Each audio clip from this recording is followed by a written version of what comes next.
Alright, allow me show you this quick Adobe Illustrator trick. This is more of a trick, not a tip. It's about repeating objects. For example, around, I created these small circles around this big circle. It's like a DJ deck. So let me show you how to do it.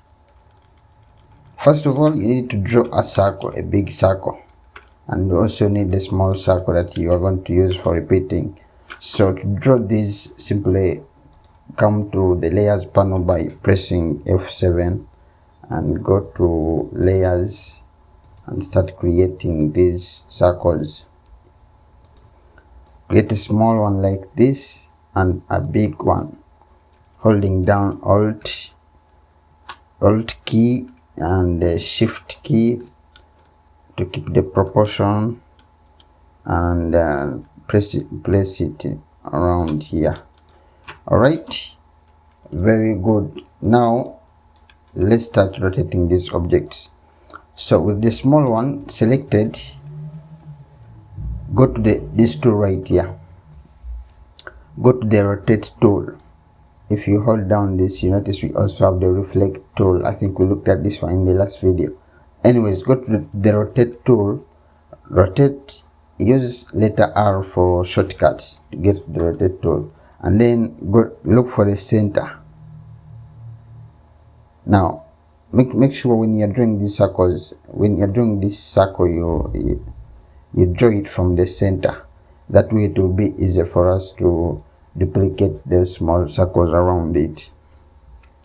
So look for the center right there, you see it, small text highlight. Hold down the alt key and click. This will pop up. The rotate pop-up will come up, and then you can choose the angle of the rotation. For example, let's say 15. So what you need to do is put 15 and use the tab button. Now we see where it's going to be.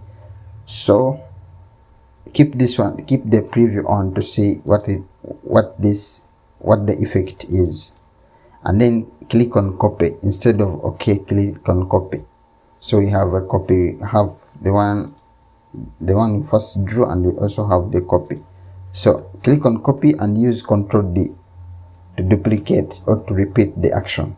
Now you'll notice that when I use Ctrl D, it keeps repeating at the 15 degrees, just like it was in the pop-up, in the rotate pop-up. It keeps repeating at 15 degrees rotation for this object. That's how you create that.